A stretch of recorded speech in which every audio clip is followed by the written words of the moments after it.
good morning po mga kasambahay. Welcome to another very special episode of your favorite health and medical program. Ito po ang Doctors on TV. My name is Dr. JM Ko and I'm joined this morning by Doc Lady Ruby Tagulao. And of course, we would like to say good morning kay Miss Yas. Hi, Miss Yas. We miss you today. We miss you today, Miss Yas. And Dr. Lady, we said special episode because nandito tayo right in the heart of Metro Manila. Exactly. A very beautiful hospital, World City Medical Center in Aurora Boulevard in Quezon City. We'll be talking about the evaluation of neurologic disorders. Before we proceed with our discussion, panoorin muna natin ang video na ito.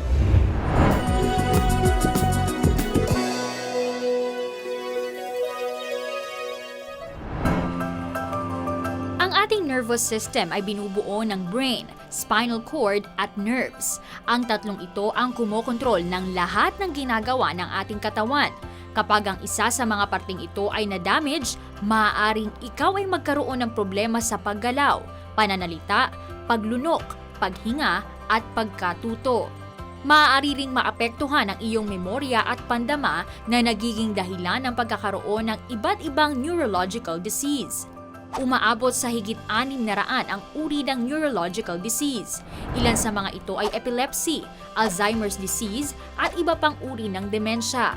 Kabilang din ang cerebrovascular diseases kagaya ng stroke, migraine at iba pang headache disorders, multiple sclerosis, Parkinson's disease, neuroinfections at brain tumors.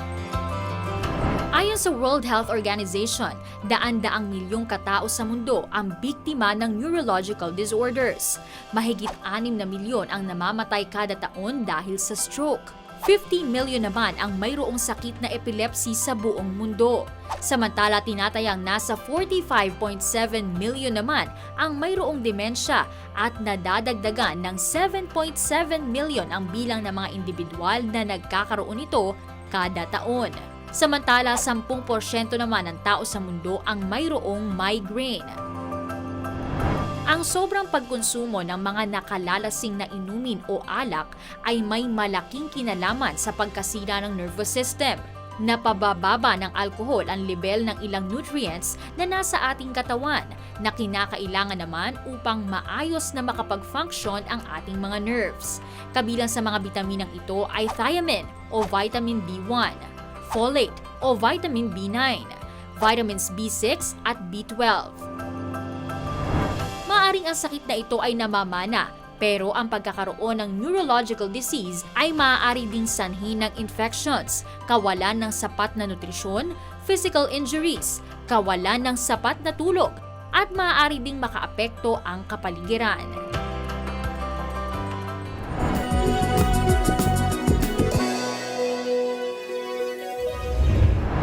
At yan po mga kasambahay ang topic natin for today, the evaluation of neurologic disorders. And Doc Lady, I believe meron tayong mga patients. Yes. Itong ating baby for today na napaka-cute, nagkaroon siya ng history na nahulog. So alam mo naman, minsan pag na tumama yung ulo. So syempre ang ating mommy worried. So gusto niya mapacheck, no? Tapos ito naman, si Yuan. Hello, Yuan. Good morning. So napapansin ng kanyang mommy na parang yung kanyang leg, pag naglalakad, medyo parang meron hindi pantay, no? Nagkakaroon siya ng... And of course, si Sir Marco, meron siyang history na nagkaka-seizure.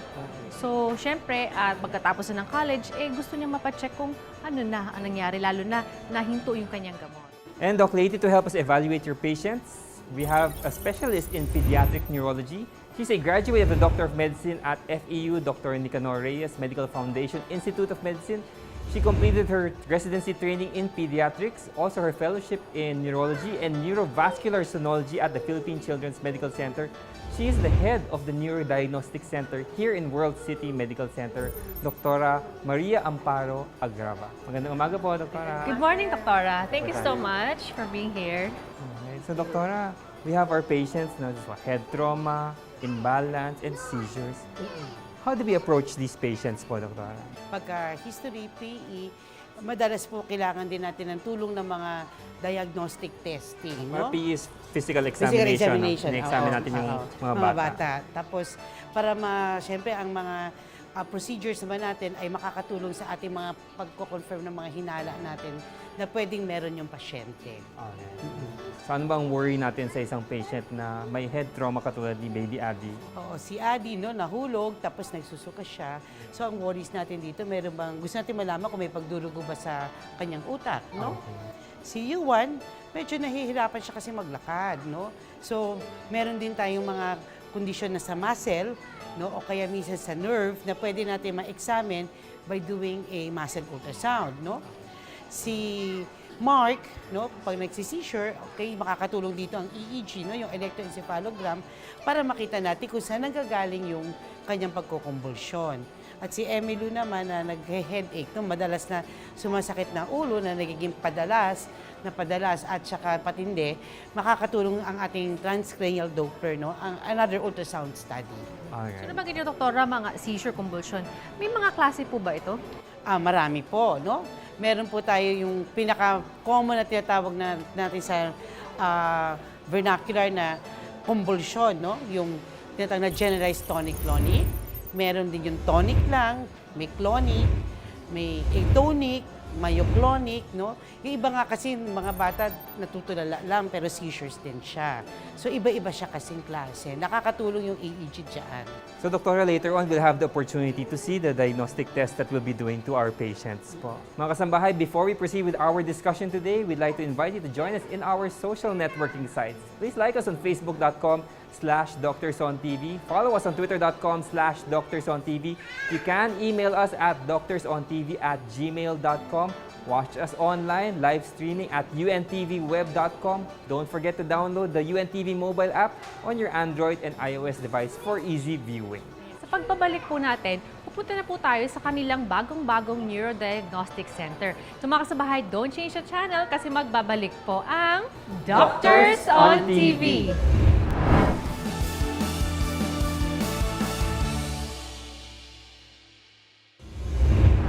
Nagbabalik po ang Doctors on TV at nandito pa rin tayo sa World City Medical Center sa Aurora Boulevard, Quezon City at nandito po tayo sa kanilang Neurodiagnostic Center. At kasama pa rin natin si Doktora Agrava at ang ating pasyenteng si Mark. So Doktora, bakit po kailangan ni Mark na magpa-EEG? Kasi nung mga nakaraan, nagkaroon siya ng mga tinatawag na convulsion, no? Yung EEG, no, yung electroencephalogram, nakakatulong yun sa atin para malaman natin kung saan nanggagaling yung kanyang pagkukumbulsyon, no?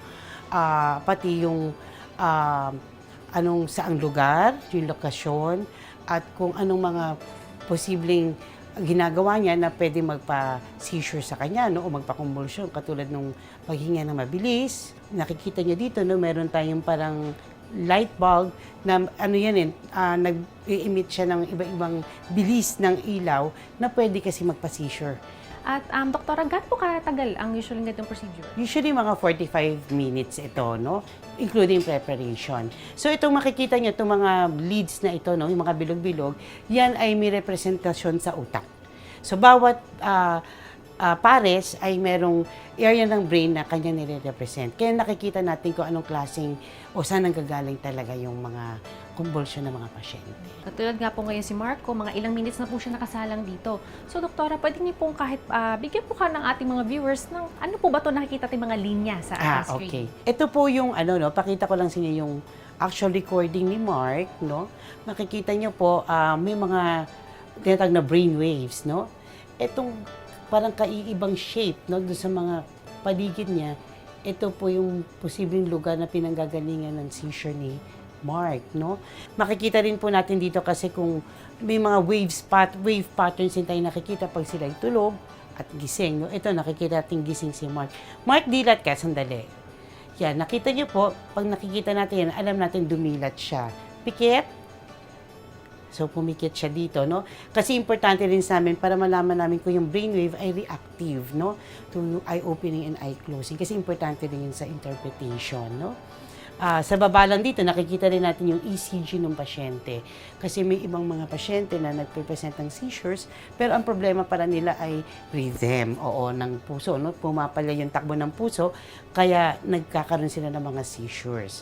So, doon din natin nakikita yan. Katulad nga po kanina no, na tanong sa inyo ni Mark na kung ano ba po ang cause nito na maaari po, lalo na po sa kanyang kaso. In the majority, no, ngayon kasi, advanced na tayo. So, most of it is said to be genetic. So, pwedeng mana-mana. So, importante yan na tinatanong sa kanila yung history sa pamilya. Hindi lang sa immediate, minsan we have to go 3-4 generations above. Kasi baka mamaya, hindi lahat ng henerasyon meron. No? Sa iba po, ang isang sa mga pinakamadalas, no, meron tayong mga congenital na problema. So, pagkapanganak pala may problema na sa brain structure, no, na nagiging sanhi o nagpapa-seizure sa kanila. Ang iba pa po ay, of course, mga parang miscellaneous na mga trauma, no, yung mga nabugbog ang utak. May paraan po ba, no? I know marami nanonood dito na ma-prevent ang isang seizure.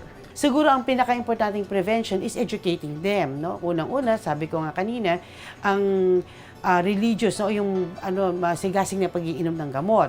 Sa kanila, bawal ang napupuyat, no, masyadong napapagod, no. Madalas ako ay hindi ko sila madalas pinapayagang uminom ng alcohol, no, kasi pwede itong mag-interfere, no, sa kanilang mga medication. So, katulad po nito, nakita niyo po ang resulta ng kay Mark. Ano po ang magiging kay Mark po, treatment po sa kanya? Palagi ko kailangan na natin siyang bigyan ng gamot, no, kasi although matagal na yung huli niyang atake, no, there is always a risk na mag-a-atake siya ulit. So, bakit natin hihintayin pa yon? Knowing na alam na natin dati rin, nung kabataan niya, nagkaroon na rin siya ng mga atake kasi. So, maganda na maggamot dahil kung kunyari, no, 3 taon na walang atake, pero magtatanggal ka ng gamot, abnormal ang EEG, ini-increase mo kagad yung risk niya ng by 50% nauulit yung atake. So, yan ang ayaw kasi natin na nag-a-atake sila. Ay, so mga kasambahay, sa pagbabalik po natin, makakasama na natin si Doc JM para makita kung ano pa ang mga neurodiagnostic services dito sa World City Medical Center. Mga kasambahay, don't change the channel at magbabalik po ang Doctors on TV.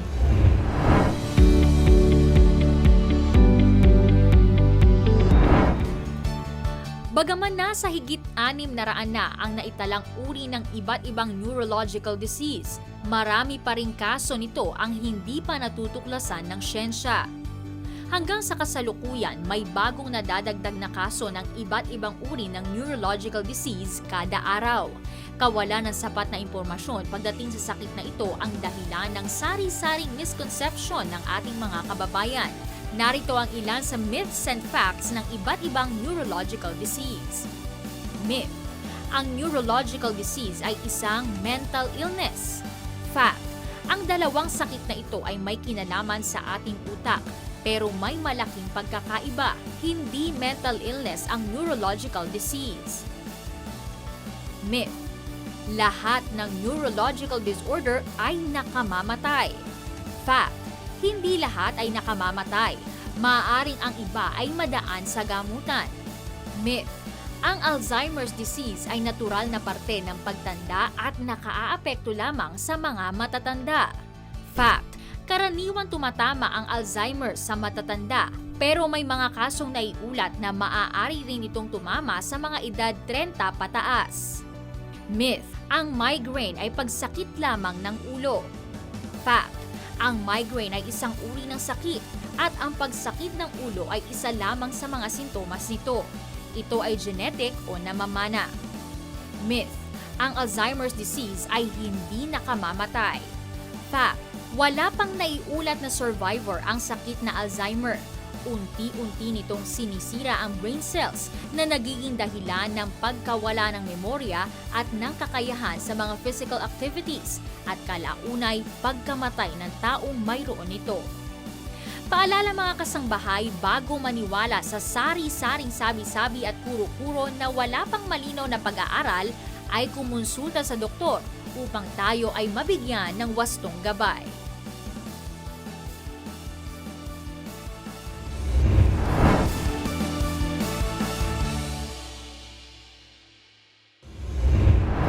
And welcome back mga kasambahay to Doctors on TV. Andito pa rin tayo sa World City Medical Center along Aurora Boulevard in Quezon City. Kasama pa rin natin ang pediatric neurologist na si Dr. Agrava. She's also the head of the Neurodiagnostic Center here in World City. We're also joined by our ultrasound technician Siegfried and our patient Adi who suffered a fall and vomited. So Doctor, what diagnostic tests can we do for our patient? For patients, so sa mga batang bukas ang bunbunan, no, mas mainam pwede na natin gawin yung ultrasound, no, kesa sa CT scan. Gawa na ang CT scan ay ni radiation, no. Ayaw natin sila na i-expose doon. Ang kagandahan ng ultrasound, hindi natin siya kailangan patulugin. At the same time, madali natin ulit-ulitin yung study, no. Kunyari, kailangan ng mga paulit-ulit ng pagsusuri, madali siyang kopya-kopyahin yung study para hindi tayo nalilito sa magiging resultang gagawin natin. Katulad niya, no? You get a better window dahil sabi niyo bukas pa yung bumbuna ng bata. Up to what age ba yan? Actually, hanggang may mga patients kasi hanggang 2 years old, no? 2 years Open, pwede pa. Pero hindi ito limited, no? Itong ultrasound, na cranial ultrasound sa mga batang may bukas ng nabunbunan. Yung mga pasyente nagkaroon na ng mga operasyon, no? Na meron ng butas sa bungo, pwede rin natin siyang gamitin. Pang-monitor ng kanilang stato ng kanilang mga utak, no? Sa adults, mamaya papakita natin, no? Sa matatanda naman, pwede rin natin gamitin ito, no? Para sa pag-aral ng mga ugat sa utak. So, Doctor, anong bang worry natin sa isang batang nahulog at tumama yung ulo? Siyempre, ang una natin kung nagsusuka siya, no? Katulad ni Adi, ang ating magiging primary concern ay kung may pagdurugo sa loob ng utak, no? So, ngayon, gagawin natin yung ultrasound para makita po natin kung ano po ang estado ng utak ni Adi, no? Pagkatapos sa pagkahulog. Although, kasi normal naman si Ading bata, no? Kaya lang nag-worry tayo kasi kung nahulog at nagsusuka, baka meron tayong dapat ika-abala, no? So, ito, makikita nyo, nilagyan natin ng gel, no? Kasi ito yung magtutulong sa atin na magkaroon ng magandang litrato mula sa bunbunan sa ating makina. No? So, sabi ko nga sa iyo, ito'y walang radiation kasi ang picture o yung mga larawang makikita natin ay sanhi ng sound waves, Okay. no? Ang picture ng ultrasound ay gawa ng sound waves, no? Pwede sila sa most comfortable position nila ni Mami, no? So, ito po, sisimulan na natin ang pag-aaral ng gagawin natin kay Adi. So, iba-iba pong level, no? Ito po ay picture ng kanyang utak kasama yung mga mata, no? Ito naman, ang picture ng utak niya kasama ang daluyan ng tubig, no? Itong mga itim po. So, kung makikita niyo po, no, iba-ibang kulay, pero may iba-iba po tayong interpretation sa iba-ibang parte, no? So, ngayon po ako yung pumupunta na sa bandang likod. So, Doctor, your probe is here. Oo, ito yung transducer, ito po yung left side ni Adi, at saka right side, kasi importante po yung sa interpretation, no? Tapos, ito po yung huli na, no? Yung sa likod na ng utak ni Adi. Pagkatapos po niyan, kinukunan din po natin yung side view ng utak, no? Tapos, from left to right, then ang picture natin, no? So, katulad nito, ito po makikita niyong maliwanag dito na ito po yung daluyan ng tubig ni Adi. Ito po yung bandang likod na po ng utak na yung cerebellum na responsible sa bleeding, sa balance, no?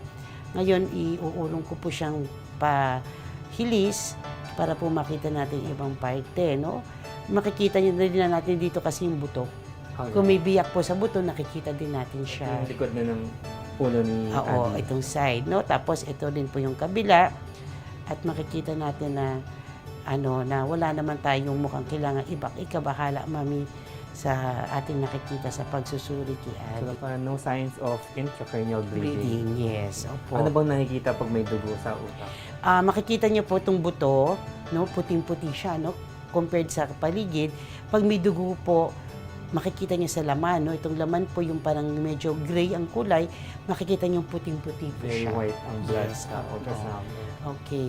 So, Mami, okay naman po yung brain ni, wala naman po tayong pagdurugo, no? Sa kahit nahulog siya. Ha?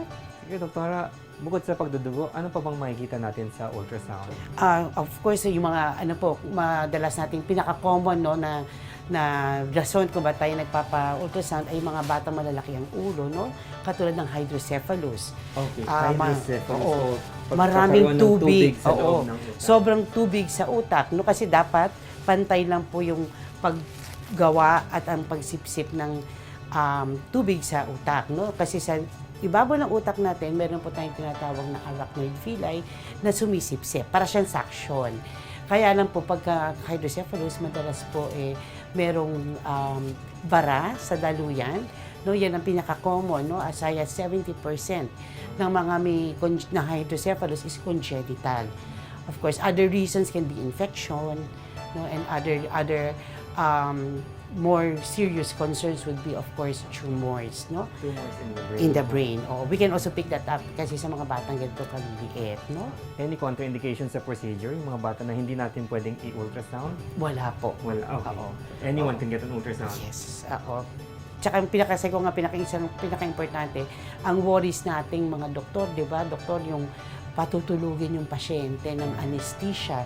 Siyempre, lahat ng gamot may possible side effects. No? Hindi ko sinasabing anesthesia ay may side effects. No? Pero iba-iba kasi yung reaction ng mga bata sa mga gamot.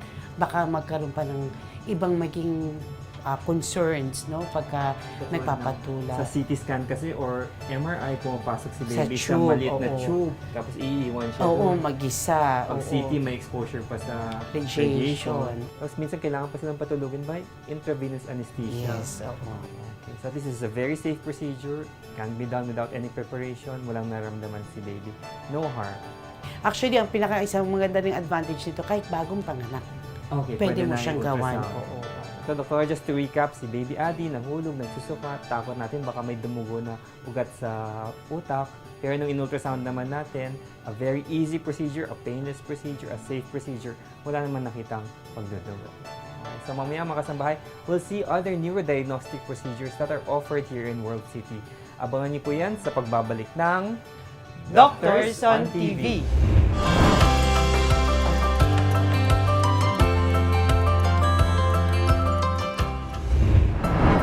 Bagaman may mga neurological disease na incurable o wala ng lunas, may mga gamot na maaaring inumin ng pasyente para kahit papaano ay mapabuti ang kanilang kalagayan.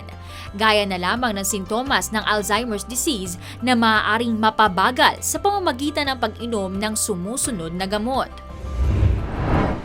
Donepezil, Rivastigin, Galantamine.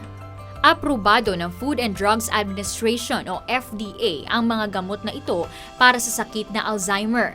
Hindi ito lunas sa Alzheimer's disease, subalit pinapabuti nito ang memorya ng isang taong may sakit na Alzheimer.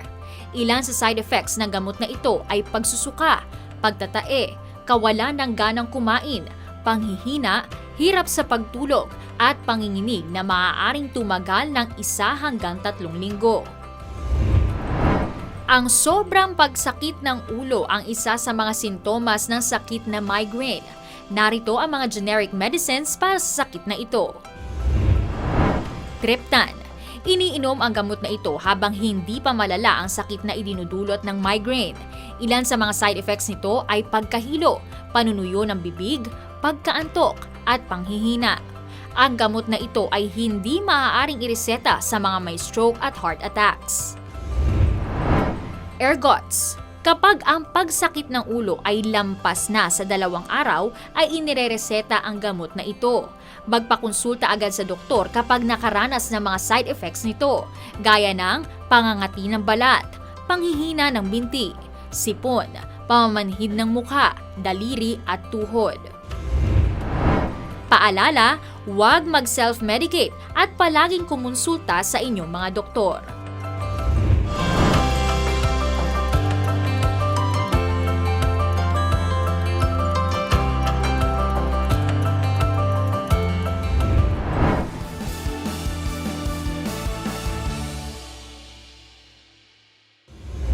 At nagbabalik mga kasambahay ang Doctors on TV. We're still here at the Neurodiagnostic Center. Kasama pa rin natin ang head, si Dr. Agrava. We're here at the World City Medical Center in Aurora Boulevard in Quezon City. Siyempre kasama pa rin natin si Siegfried, our ultrasound technician. And now we're joined by our patient, Yuan, 4 years old, na may problem in terms of balance, Doktora. Parang madali siyang nadadapa kasi, oo, noong una hindi naman daw. So, naisip ko, baka may konti tayong problema sa muscles. No? Alright. So, pwede rin natin kasi ultrasound yung muscle. Okay. Oo, very helpful siya kasi makikita din natin kung ang problema ba natin ay nerve or muscle. So, ito, makikita na natin dito with this just... Oo, malamig. Panalig ng konti. Kita na rin natin dito yung muscle, subcutaneous, yung fats niya. Ito yung muscle bundles. Ito yung bone. So, mukhang okay naman yung muscle niya kasi maganda naman yung kanyang, itsura, no? Tapos, itingnan din natin sa pahaba para makita natin yung actual muscle fibers, no? Ito yung kanyang muscle na mismo. Ito yung covering niya, yung fascia na tinatawag natin. Kasi tinitingnan din kasi natin dito yung interfascial interface, no? Mukhang okay naman din siya kasi maganda din yung mga guhit-guhit kasama yan sa mga muscles kasi niya. This is the bone na, Doktora. Yes, oo. So mukhang okay naman ang muscle ni Yuan, no? So, Usually, yan bang abnormalities ang nakikita natin sa ultrasound? pagka maputing-maputi siya, na wala na itong mga guhit-guhit dito, na parang lahat ganyan, malamang yan ay meron tayong tinatawag na mga dystrophy, no? Yung panghihina ng muscle na congenital. Na mamana-mana yan galing sa ina. No? Yung mga babae, wala silang manifestations, pero yung mga lalaking bata, sila ang nagkakaroon ng mga panghihina. Importante ang screening na to kasi dahil ang ating condition ay progressive, no? So, yes. Thank you, ha. Good boy ka eh. So, Doktor, at what age ba nagkakaroon ng muscle dystrophy? Usually mga 5 years old. 5 years old. Oo, they start to have difficulty in walking. Yung nahirapan sila maglakad, no? Kaya tayo nagsiscreen, no? Kasi very important din yung aggressive, although there's no definitive treatment, pero yung may mga alternatives right now like giving steroids, no, to these patients para mas mahabang panahon na sila ay nakakalakad. So, even before the onset ng weakness or muscle problems, you can see something already. Yes, oo. Kaya minsan ako, pagka may mga pasyenteng may simptomas, tinitignan ko na rin yung mga kapatid. No? Makikita mo na kasi para kung maaga pa, nakikita mo meron sila, pwede mo na rin silang bigyan ng gamot para hindi naman sila maka-experience ng panghihina ng katulad ng kanilang mga kapatid. Most of the time, these patients will need lifetime rehabilitation. So, physical therapy na lang. So, Doktor, even in adults, pwede tayo mag-ultrasound ng transcranial Doppler naman ang ginagawa natin. Itong transcranial Doppler, ginagawa natin ito sa mga mga pasyente. Actually, hindi lang sa adults, so pati sa bata, yung mga sinususpecha natin baka may problema sa ugat. Alright. No? So, kunyari, mga pasyenteng madalas nahihilo, Okay. na wala tayong ibang makitang dahilan. So, check natin yung ugat nila para makita natin yung blood flow, no? Yung mga pasyente minsan, pag-examine natin sa kanila, may ugong, no? Yung tinatawag na bruwi. Alright. Kung may bruwi, dapat yun imbestigahan kagad kasi baka mamaya ito ay sintomas ng mga tinatawag na vascular malformation, no? Yung mga ugat na abnormal ang kanilang Saan ba pagkatubo. narinig ang brewery, Doktor? Pwede dito sa sentido, sa may mata, dito sa carotid area, no, sa neck area, sa ating leeg, para makita, pag narinig natin yan, maganda iimbestigahan. No? Pero ito, marami din tayong nakikitang mga napipick up na malformations. So, actually, ma'am, we have a patient, si Oo. Emilu. Miss Emilu. She's been complaining na may pabalik-balik siya mga headaches kasi. So ito, ganito din, no, yung, ito rin na gagamitin natin transducer, no? Emilu, medyo ikot lang kita, ha? Okay. May lalagay ko lang ito sa may ibabaw ng tenga mo. Medyo malamig lang siya, no? Tapos, natin titignan ko yung picture ng ugat mo sa ultrasound, ha? Okay. So, ito, doktor, lang siya, may mga hinahanap kasi tayo ditong mga landmarks, no? Tapos, pag nakita natin, doon natin nakikita yung flow, no?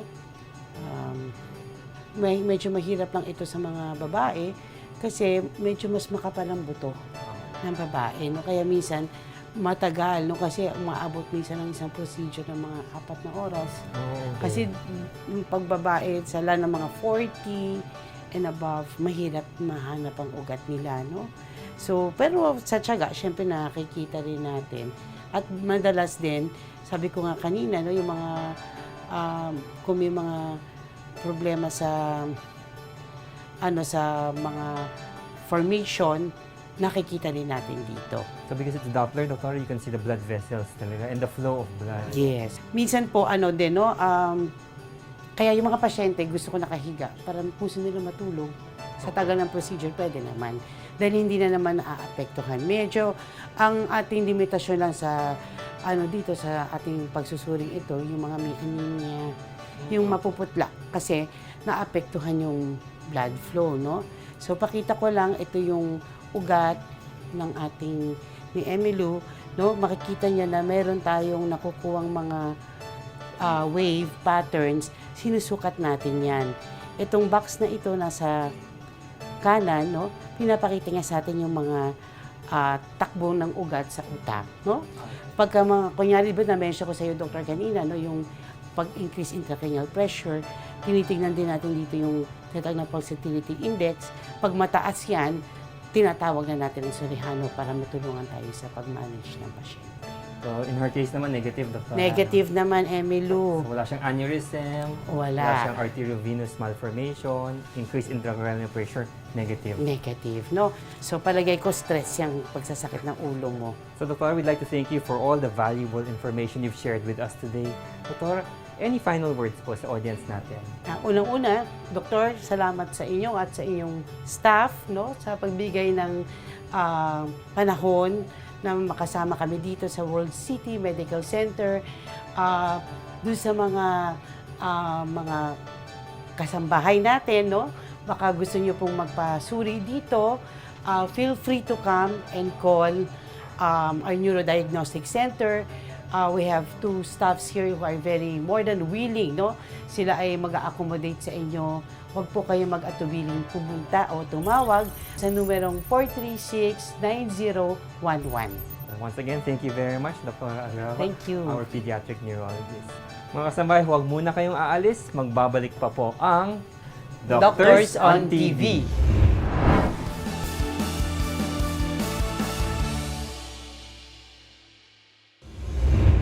And welcome back, mga kasambahay, to Doctors on TV. Doc Lady, another very productive episode. Definitely. And we're impressed with the facilities here at World City. Talaga, totoo yan. It's very clean, it's very nice here. And very, kumbaga, para sa mga younger ones, sa mga kids, no, it's not overwhelming na para sa nasa clinic, di ba? Right. Really nice. Of course, we would like to thank our guest for today, Dr. Maria Amparo Agrava, the head of the Neurodiagnostic Center here at World City Medical Center. Of course, also to the medical director, Dr. Margarita Santella Jara. And of course, we would like to thank the president, Ms. Arlene V. Guico, and the OIC CEO, Mr. Raymond Patrick Guico. Especially also to their committee members and the Neurodiagnostic Center. And of course, we would like to thank ang ating mga technicians for today. Si Mr. John Rhapsody Morales, our EEG technician, and Mr. Siegfried Amate, our ultrasound technician. Ang ating marketing department dito sa World City, Miss Mia and her entire team for warmly accommodating the entire staff of Doctors on TV. And of course, visit my page also, www.facebook.com/DocLadyRuvi. RUVI po yan. Ayan. So until next week, mga kasambahay, be safe and stay healthy. Magkita po ulit tayo sa susunod na linggo. Dito lamang sa Doctors on TV.